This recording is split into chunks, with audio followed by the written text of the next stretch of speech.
I've had some sleepless nights over this. And to be frank, I'm terrified. We're gonna walk into a shitstorm. And that's stressful, it's scary.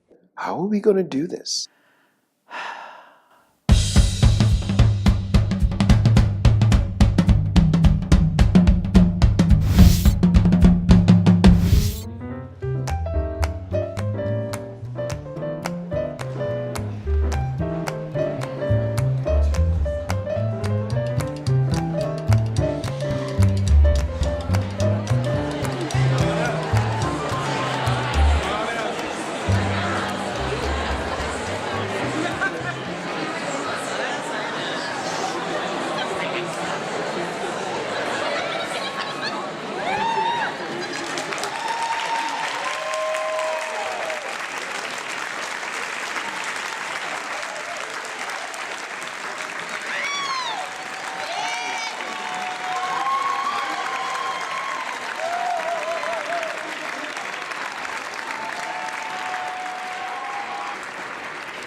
My name is Marion Abbott. I am the proud creator and executive director of the Confidential Musical Theater Project.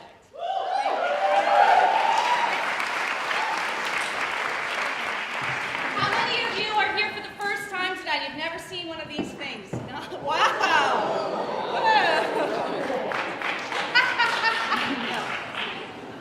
Thank you so much. Thank you for taking a chance on something that sounds completely insane. Thank you for supporting live theater. Thank you for supporting the actors behind me. If they're not smiling at you, it's because they're practicing or planning the fastest route out of the building. I was standing in my bathroom. I was trying to figure out a way. I wanted to do shows with adults. I had produced endless shows with kids, which was totally fine. I wanted to do shows with my friends that I'd gone to school with, or I had met through professional theater. And I wanted to do shows with friends of mine who were super talented, but only did community theater because they had not chosen to pursue acting as their full-time career. So then I thought, well, how can I do a musical? But, it's so expensive to rent a venue for rehearsals, and how do you get everybody to commit to rehearsals? And then I thought, well, what if we didn't have rehearsal? These people just met 1 hour ago, 1 hour and a half ago, an hour and a half ago. A little bit more than an hour ago because we had a few things that we wanted to make safe.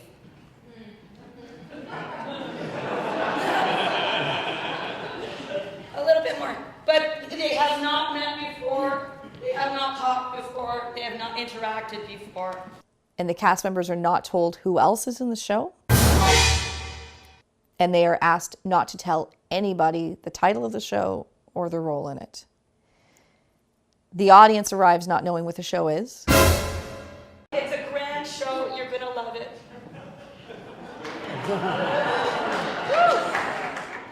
You're like, the first 5 minutes, you're like, oh my God, what's the show gonna be? What's the show gonna be? And sometimes I had no idea what the show was 20 minutes in. I still didn't know. But that all adds to the hype and the excitement of it. And then when you do realize, you're like, oh yes.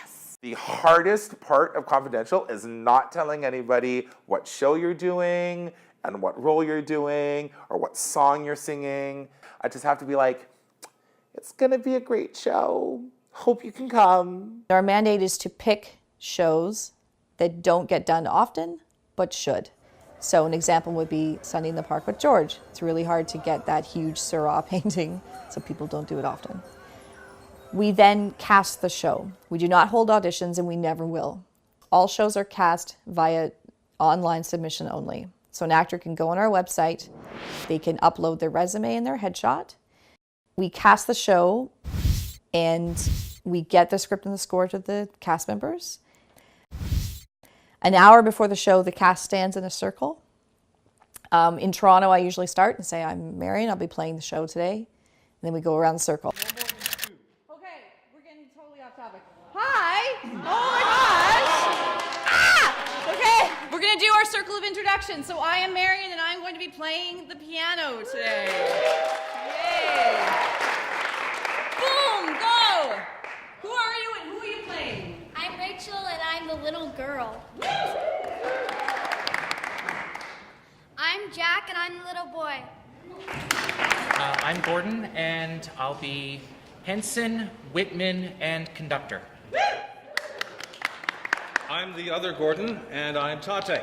I did a lot of Gilbert and Sullivan through high school, and then I decided to escape from a lifetime career as an engineer like my father and to go into something completely different, which was theater.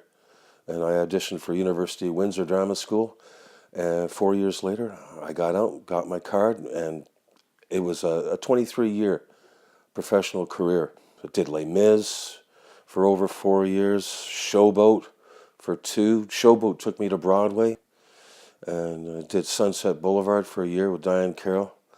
I'd done a lot of top shelf productions. I had sung to Governor Generals, princesses.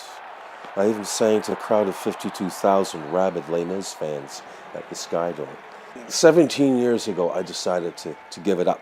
The thing that I realized was, in order to pursue my career any further, I'd have to go on the road. And my wife and my children needed me. So now he works as a concierge, and he told me that people know that when it's somebody's birthday, they get him to sing happy birthday to them, because of course he can sing so well. He's part of a barbershop quartet. Birds in the trees and the whispering breeze, I hear them say Louise. But in his own words, he said to me, he goes, I don't think I'm done yet. So I'm using this Confidential Musical Theater project as my introduction back into professional theater. I firmly believe that there are famines in people's lives to help them recenter or rediscover their passion for something. That's happened to me. Like when I worked at Target, that was definitely my period of famine where I just ignored my artistic self. So I think that's what I suspect has been happening for Gordon, that he's taken this hiatus and maybe he's ready to jump back in. I'm Brady and I'm playing Harry Houdini. I'm Kathy. Ich bin die Mutter, die großen Houdinis. I've been doing this for free my whole life, practically. And I can't imagine any other hobby. She is over the moon excited about being in this show. And I'm just excited to see her, just all of the love that she's kind of already shared with the company and the concept, to see her like bring that on stage is going to be, I think, pretty amazing. And I really, really wanted to be an operetta singer. But my voice didn't go in that direction. And many years later, after a lot of frustration, I discovered that I had a voice more for Broadway. And I started doing community theater that were doing Broadway productions, and had a much better time with that. The group of performers that Marion has brought together range from people who are in ragtime on Broadway to theater students. That's a huge span of people to put on stage together, but also how exciting. How exciting is it going to be to stand on stage between Mark Cassius and somebody who just graduated theater school a month ago? You put, a 20-something-year-old community theater person who's trying to forge a career, but in the meantime they're doing this community theater to get experience. You put them on the stage with a Broadway veteran.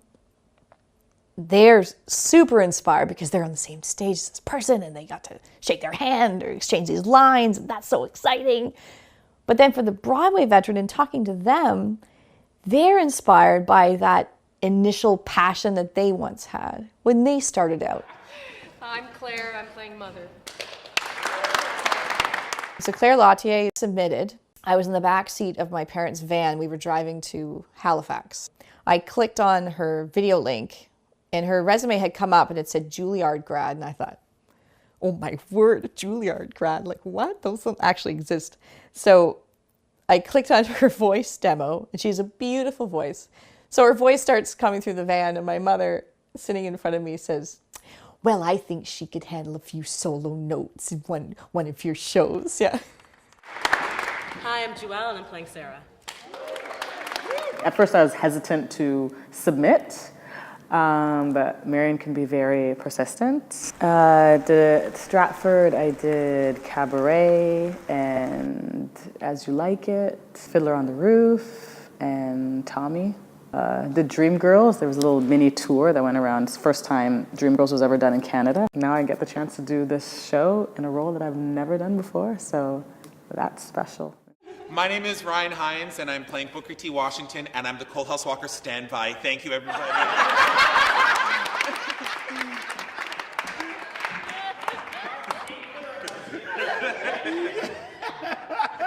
Ryan is nothing but sass and personality. He toured with Liza Minnelli. He's friends with Cheetah Rivera. He's always posting pictures of him. He's one of those people that just attract celebrities. He has the funniest stories. So I just thought it would be cool to give him a role that was so not what he usually does. He's a really skilled cabaret performer. Mark Cassius, I'm playing Cole House. When Marion asked me think about what role I would like to do, that's a question you don't, you don't get too often. I knew that he was amazing, and I had known of him for a long time. And my first thought was, what can I do that would showcase him? And Ragtime was the first thing that came to mind, because I think he's amazing, and I love Ragtime. Well, my first experience with Ragtime was the first experience with Ragtime. I was very fortunate to be involved in the preliminary workshops. I then got hired for the production. We rehearsed for 11 weeks. It was an experience like nothing I had before or since. It was quite tremendous. Then, of course, the show, when it was finished here in Toronto, it went to Broadway, and I was fortunate enough to go with it. For something like Confidential Music Theater Project, Ragtime is the most insane choice you can possibly make. That crazy epic score, and even within it being an epic score, people, the singers are really pushed to their limits. There's music in this where it changes from 5 or 6 sharps to 5 or 6 flats. Ragtime, like all the big musicals, is a train that never stops. All right? Nothing stops. If you fall off, you run, you catch up, and you get back on board. This is a show that you want to sing. It doesn't matter that you don't have a big lead or don't have, 4 or 5 speaking lines. It won't matter because the score is so gorgeous. Marion has asked us, the leads, to also be prepared to sing with the ensemble for that big choral voice. I mean, there's several roles in this that require really good voices and exceptional acting as well to carry off the numbers. Cole House has to be amazing. Sarah has to break our hearts. Mother has this huge journey of growth to go on. Let's run a little bit of music. We sing about 16 bars of something, just so they feel a little confident. There's always that exhale of, oh, phew, if everyone can sing after we do that. Hold on, I'm gonna give you all your notes. So, women, I've got this day, and men, I've got day. Yeah? Here we go. 1, 2, 3, and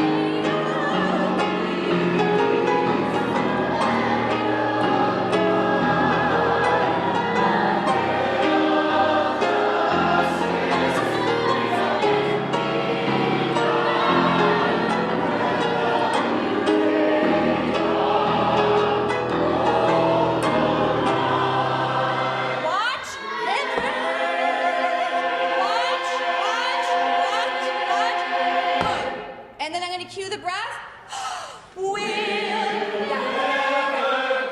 Right. Next thing I need to show you, go to the opening number right near the end. You know how there's supposed to be that big fancy dance where I had done my grade 9 piano, which was really hard. It's hard to practice. It's really hard. And it's the only reason I practiced was because my mom, it was the law. Like, that's what I had to do.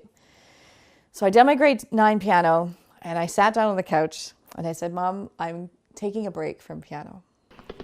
And she said, really? And I said, yes, I'm going to take tap dancing lessons because that's what I feel will make me happy, or something ridiculous, I said. And she said, Marion, you're going to hate me for a week, but you're going to thank me for the rest of your life because piano is what's going to make you your living someday. And she was right, and I hated her for a week. But she was absolutely right. My ability to play the piano has given me and unlocked doors for every major point in my career. I'm gonna start playing at bar 8. I'm just gonna play lightly because I know there's people lining up in halls and stuff. 1, 2, 3, 4, and I'm gonna do this.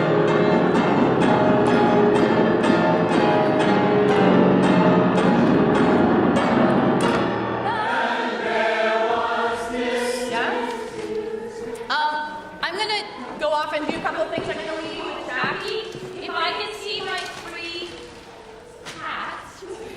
And Joelle, I need to see you before you're done. And thank you so much for saying yes, because this show means so much to me. So firemen, when you come up and do your thing, you do it center and then ease back, yeah? Family, you can take a little bit of the stage and ease back. Same with Cole House, you can take a bit of the stage and ease back. And that should be enough to deal with all that traffic. In Confidential, because of the nature of the project and how it works, the director becomes more of a facilitator. Now, when you hear the guns, you can scream and run off all you like. If people don't reach out to me in terms of certain group issues with the play, I know that I'll have 15 or 20 minutes before the show to clear that up. So it's my job to know what the group quote-unquote problems are and walk in knowing how to fix it. Mr. President, she got a gun. And then ease around. So then beat, and I'm going to go down, down, down. The directors, in going through the script and communicating with the cast, they have to be super creative. And that kind of harkens back to the old Mickey Rooney, Judy Garland. We have a barn, let's put on a show. There's no set. There's no fancy makeup. There's no wigs and hats and things. There's just the suggestion of something. Because of the limitations, because we don't have trucks and flies and all kinds of things, the actors have to be super creative. If you can pick people who can just do believable storytelling in this context, then the dressings are not necessary. I think we are going to bring the car on here. Right, so it'll be just, yeah. It'll be just 2 chairs. Or just one of them. No, 2 chairs at that point. And they'll be right here, okay?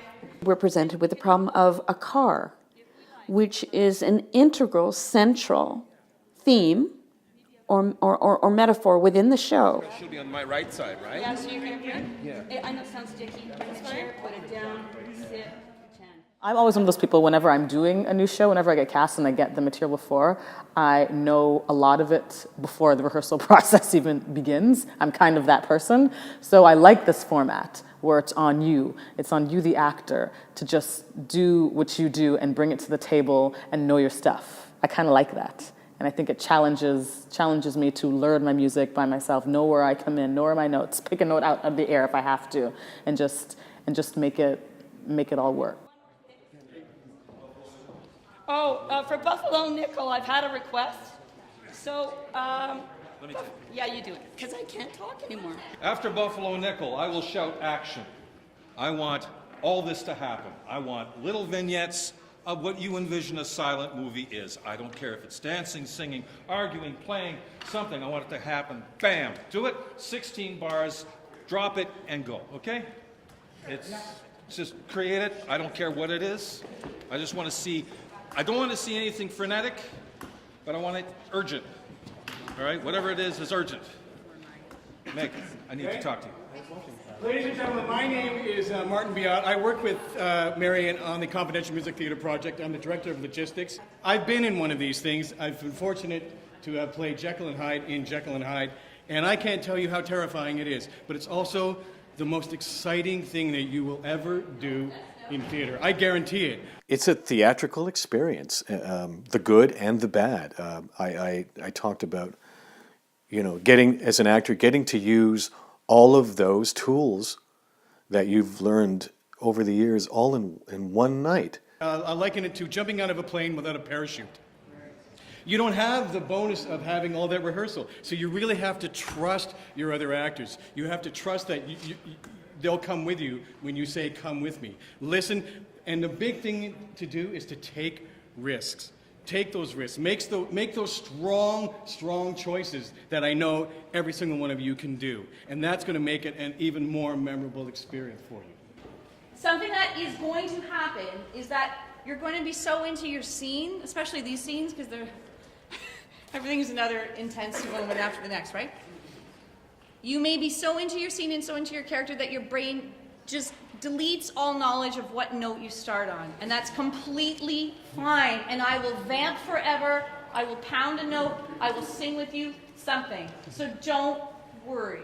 The nature of the project is that things will go wrong. It's just something that you have to embrace. I always say to the actors right before the show, just be ready for your voice to do something it's never done ever. So you're going to go, oh, or something. Because there's so much fear and nerves built up that it's just going to express itself. Oh, yes, Louise, oh, wait a minute. You're Louise.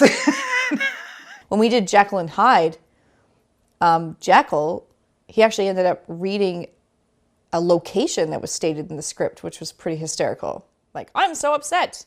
The exterior of my house. And yeah, so stuff like that happens. And I was completely lost. And Marion, bless her heart, will always help you if you get lost. Always. She'll plunk it out. She'll start singing the notes. It doesn't matter. So I suddenly heard her start to play, and I realized that I was supposed to be singing. And ironically, the words that I was supposed to be singing were, "Lost in the darkness."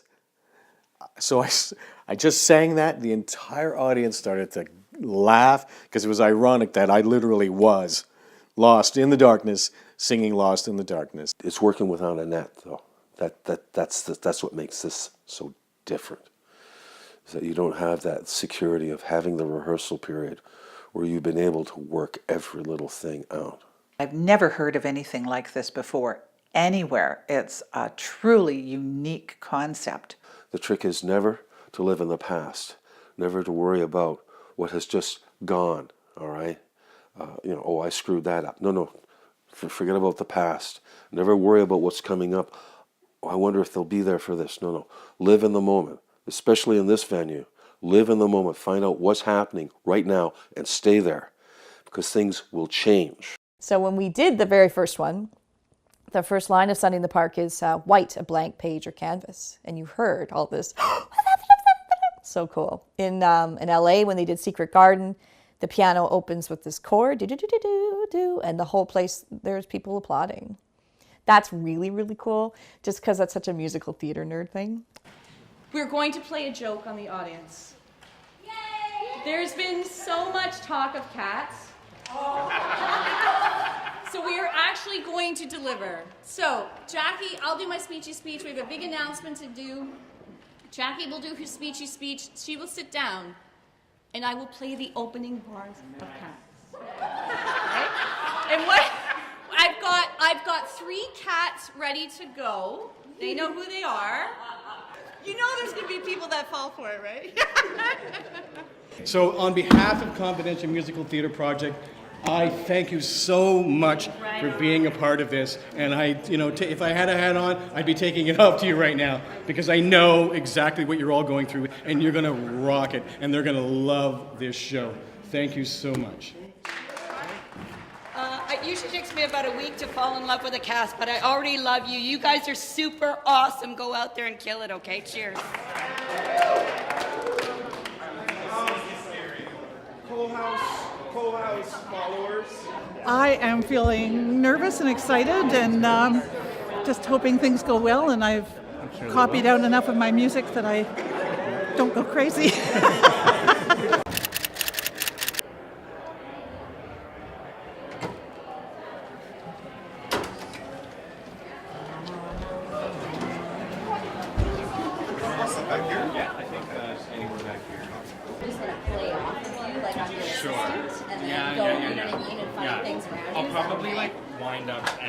Stage right. Stage so right? I want to go for it. That's fine. I'll be like, I'll just go wherever you are and we'll play together. That's like when we're singing. And then I'm going to float across the stage with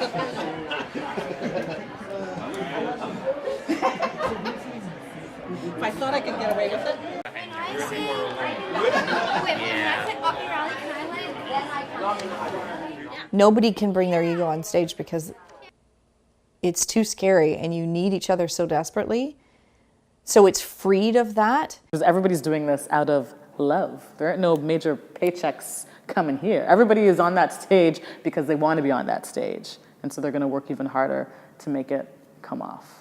We haven't rehearsed together. We haven't talked about what we're going to do. I don't know how he's coming at the scene. I certainly have my take on the scene that he doesn't know what I'm going to do with it either. It's just another aspect of the whole mystery thing, because right there internally, that's a whole mystery for me.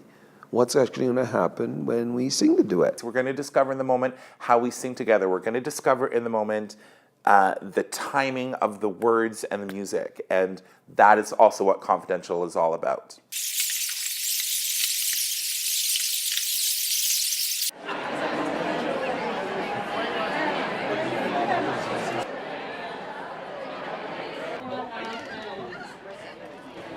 I'm just gonna stop. Cancel. You can. No, we got the understudies. They'll pick it up. Guys, can you hear me? Yes. Make sure you take a moment to breathe in all the awesomeness that's happening. Preferably not during your own line. Yeah, but take that moment. And you know that every actor out there is totally envious, right? So enjoy being arrogant. I'll be so sorry they're not in cats. Right? Yeah. So sorry. They're here to see how you pull Everyone's that good? off. Everyone remembers what's happening at the beginning?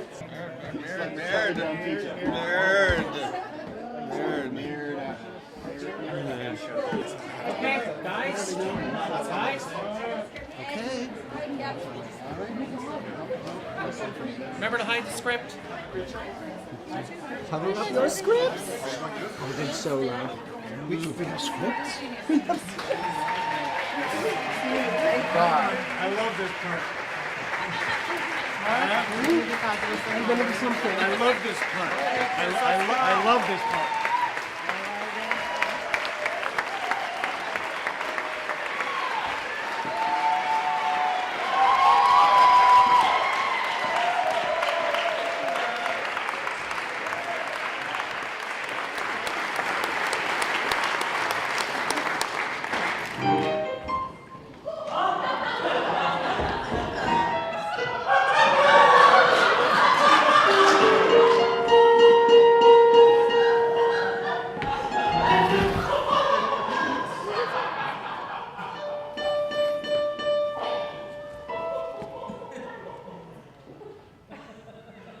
Just kidding.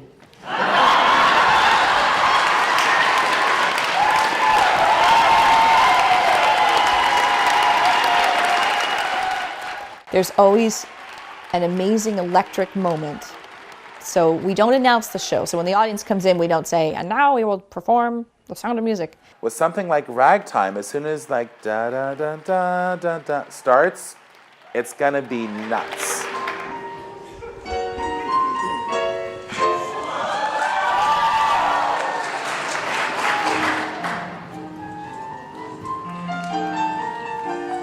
In 1902, Father built a house at the present Moorview Avenue Hill in New Rochelle, New York.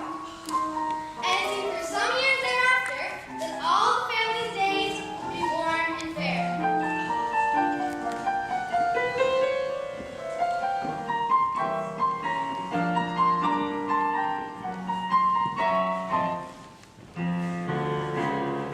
The skies were blue and hazy, barely a storm, barely a chill. La la la la la. The afternoons were lazy, everyone warm, everything still. La la la la la. And there was distant music, simple and somehow sublime, giving the nation a new syncopation. The people called it ragtime. Father was well off. Very well off. I think we're all kind of united in this strange mix of terror and excitement and anticipation and focus. because you really have to be focused. Nothing is going to test my ability to quickly communicate with the other people around me than the confidential format. That fright love duality of acting. It's scary as crap being on stage, but you'll love it. And the audience is right there with you, experiencing right at that moment. This is my father, he speaks for both of us. This is my father. He speaks for both of us.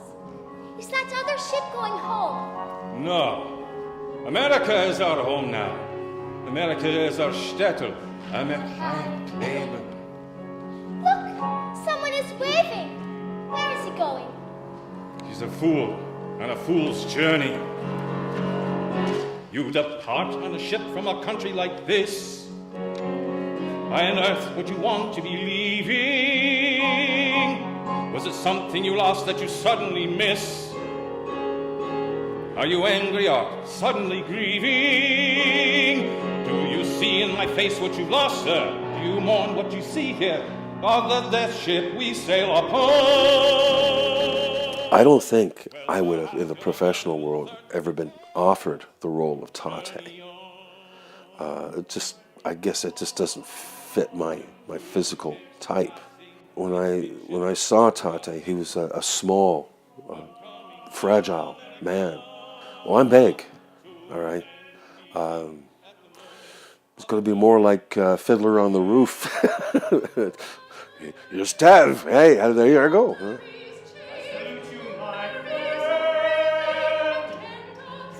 May you find what you need as you go journeying on the sea. I got a comment one time from an actor who thanked me for making actors feel wanted, because so much of the actor's process is about not being wanted. We don't want to see you for a callback. We don't want to hear your second song. We don't want you for this role. We don't want you for this role because you're too tall, you're too short, you're too skinny, you're too much of a redhead, you're not enough of a redhead. It's a lot of it is stuff that they can't control.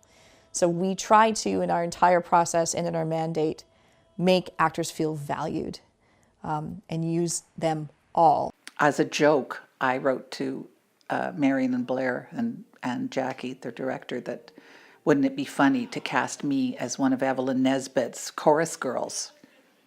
And they did. With fishnet stockings. So I went out last week and bought myself a pair of fishnet stockings.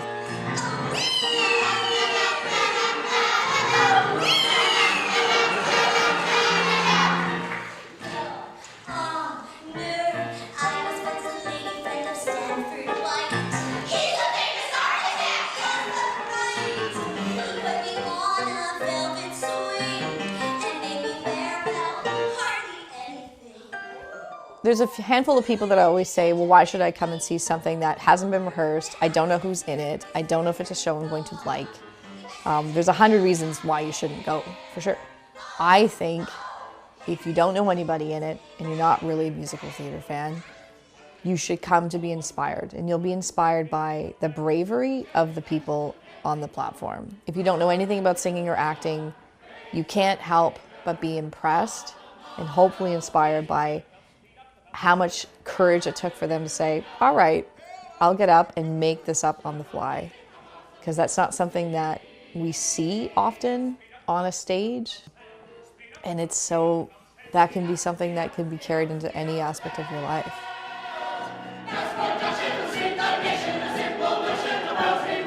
Even people who ain't too clever can learn to tighten the knot forever. Attach one panel, pull one lever. Henry Ford. Henry Ford, Henry Ford, Henry Ford. Grab your goggles and climb aboard.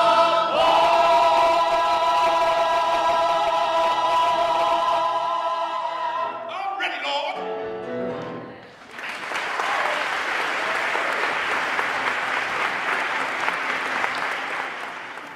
The Confidential Musical Theater Project is the fact that it is just a one-night only occasion. It makes it even more special. It's like you're opening and closing a show all in one. And so of course you want to give your best foot forward because you don't have a chance to come back and do it again tomorrow night. Never knew that you were on your way. He had other ladies and other tunes to play. When he up and left me, I just felt that love only thing in my head. You are your daddy's son.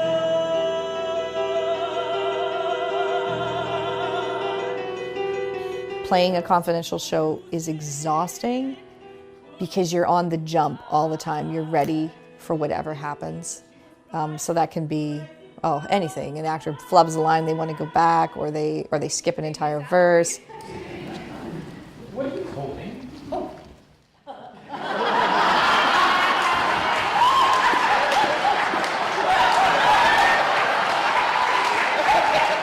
We like to see flaws. It's so awesome and empowering to see people brave enough to put themselves in a position where they might look ridiculous or things will go wrong. So I think that's part of it. I always think of Confidential Musical Theatre Project as a distillation of musical theatre at its purest.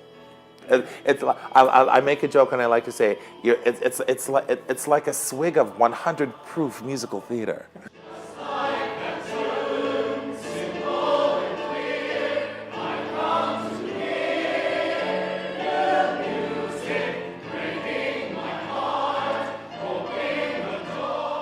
Confidential has been called a love letter to musical theatre.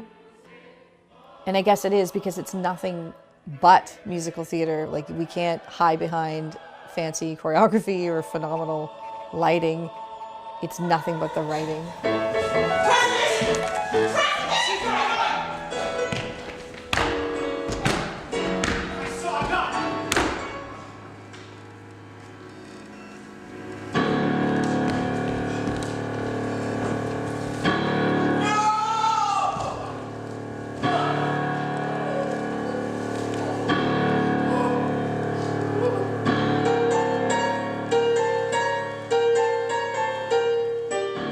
This particular show, I think, is the most challenging of the ones that I've seen. Even of the ones I've heard of other groups doing, because there's groups in New York and Los Angeles and all over the place, and I'm sure they get to drag people in that are really good. They would have quite a pool to draw on. For it to have taken off in other communities is so bewildering to me. We've had actors of note that you would know in LA already take part, and others express interest, which just boggles my mind.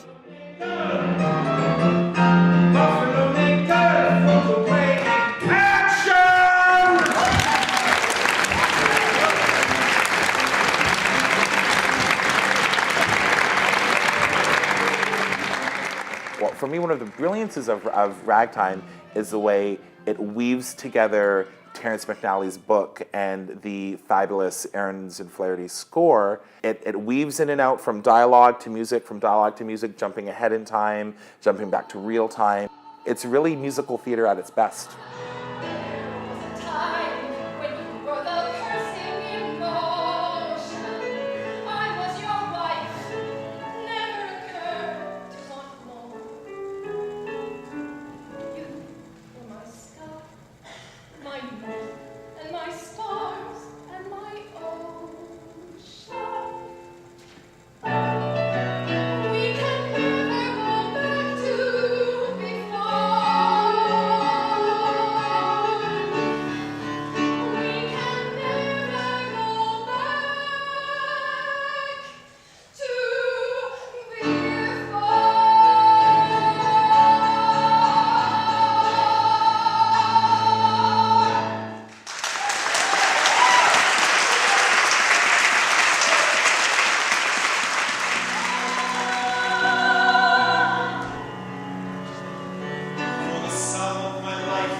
Or the power of the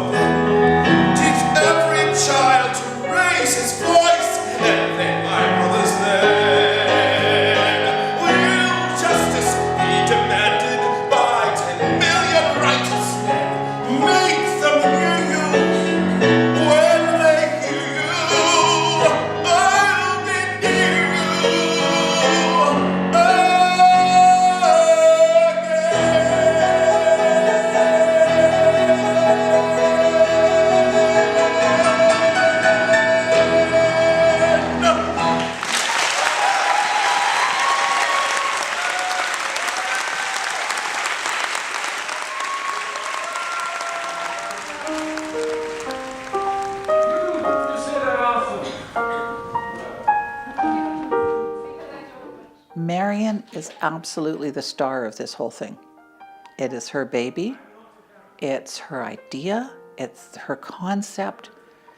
And if she didn't have the confidence to do the confidential, the rest of us wouldn't be able to. The fact that she convinces us that we can do it. She absolutely believes we can do it. So I guess we can. It's the kind of weather that's got together, playing baseball, the kind of weather makes men hit like hell. Let's go, you sons of bitches. Let's see some bitches. Let's play some baseball. The crop is striking out again. Schmidt, you smell! The Giants haven't got a break. Now your underwear up your alley. Go back to where your mother once came. Hit that ball. Hit that ball. Hey, Snarl, take your head out of your ass. Hey, Snarl, take your head out My favorite movie is Pearl Harbor, No Judgments. And there's a part where Ben Affleck and Kate Beckinsale have this scene, and he says, everything in my life has prepared me for this moment. Everything in my life has prepared me for this moment, meeting you. And that's what I feel like about this phenomenon. When I look back at my journey, the way I was raised, the way my time at Sheridan was, the way I ended up working with kids all these years, and everything in my life has prepared me to go along for the ride and try to lead it. And as long as there's actors that want to play, it should survive, it should do well.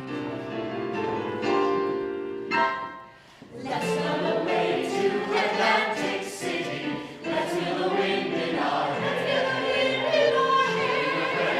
Romantic city, sea and salty air. And I think as long as we keep it as fair as possible, as long as we're casting, colorblind and it doesn't matter about your height, and as long as we're not casting actors in shows back to back and we're showing we are as inclusive as possible, then it'll thrive. Because then it's all about putting the people first. Baron, here's your schedule for tomorrow. Oh, and your leading lady is unhappy with her lines. Tell our leading lady, no one is going to hear her lines. It's a silent movie. Actors. I would like to be in 50 cities eventually. Yeah, because that would be kind of fun.